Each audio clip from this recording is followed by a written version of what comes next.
Die! Die! Why won't you die? Why won't you die? Beneath this mask, there is more than flesh. Beneath this mask, there is an idea, Mr. Creedy. And ideas are bulletproof. So, YouTube has now started removing videos critical of them, publicly using the same community guidelines in which they state, "We encourage free speech and defend everybody's right to express unpopular points of view," as a reason to silence criticism directed at them. Having long failed to get a response from YouTube over its inability to correct mistakes or offer protection from users being subjected to harassment by such mechanisms as bot voting by a small number, I decided a more direct approach was required. The Achilles heel of YouTube is without question their advertising unit. You must have noticed the progressive spread of ads over YouTube. Given that YouTube is driven by profits, and that they make their profits off of adverts, this is the one channel of communication they cannot afford to make convoluted or intentionally difficult to use. They have to read these emails. It is essential to their financial survival of their profits. I had suggested that people write to YouTube via this mechanism. I timed the release of the video to be about 6 p.m. Friday Pacific Standard Time, to coincide with the YouTube staff going home for the weekend. Less than 12 hours later, the video was removed for community guidelines violations. Bullshit. Let's take a look at those guidelines, shall we, YouTube? Well, it's not porn, it's not drug abuse, gratuitous violence, shocking or disgusting hardly, it's not copyright, otherwise that would have been a DMCA issue. Then we come to the interesting stuff. We encourage free speech and defend everybody's right to express unpopular points of view. We do not permit hate speech, speech which attacks or demeans a group based on their race, ethnic origin, religion, disability, gender, age, veteran status, or sexual orientation, gender identity. Yeah, this is what I mean about the guidelines being so vague that anything could be a violation. But anyway, it's not that. It's certainly not hate speech, and this is certainly a free speech issue. Things like predatory behavior, stalking, threats, harassment, intimidation, invading privacy, revealing others' personal information, and inciting others to commit violent acts or to violate the terms of use are taken very seriously. Anyone caught doing these things may be permanently banned from YouTube. Harassment? Nah. This was encouraging users to voice legitimate concern. Personal information? Well, I did include Susie Ryder's name. But then again, this was on the video on her advertised channel. I gave away no information that wasn't the first thing that came up when you typed the information on her YouTube advertised video into Google. In any event, it's not personal information. This is just the contact information for the ad sales director of YouTube. This would be like claiming that asking someone to write to President Hussein at the White House is giving away their personal information. Okay, next.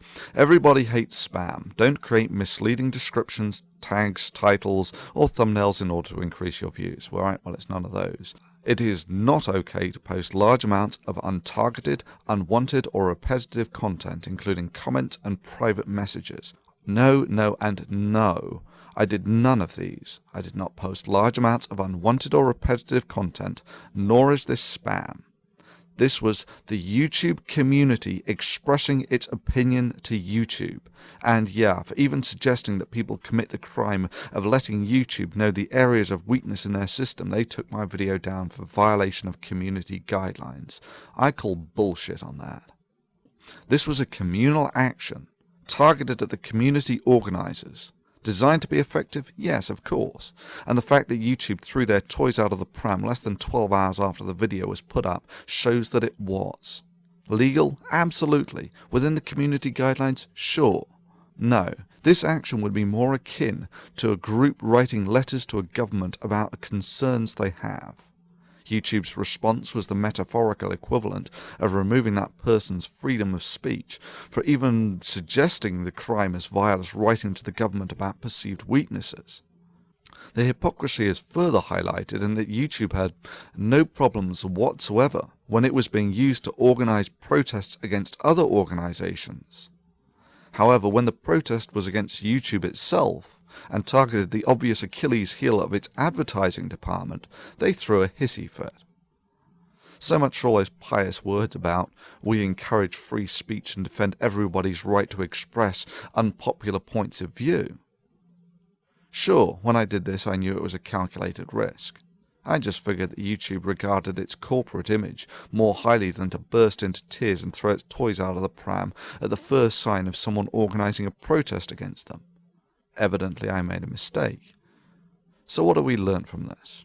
Well, firstly, YouTube has shown us that they get real pissy when you write to its advertised channel. The one channel of communication, it needs to be clear and easy to use. Secondly, YouTube's guidelines regarding encouraging free speech and defending everybody's right to express unpopular points of view does not extend as far as videos critical of YouTube or suggesting protests against it. Let me just conclude this by listing the second weakness of YouTube, just to make it explicitly clear. If you are one of the relatively few who has a big channel, then YouTube has you by the balls. You put a lot of work into it and YouTube can shut you down at the flick of a switch. If you have a small channel, and there are millions of you who do, then you have YouTube by the balls.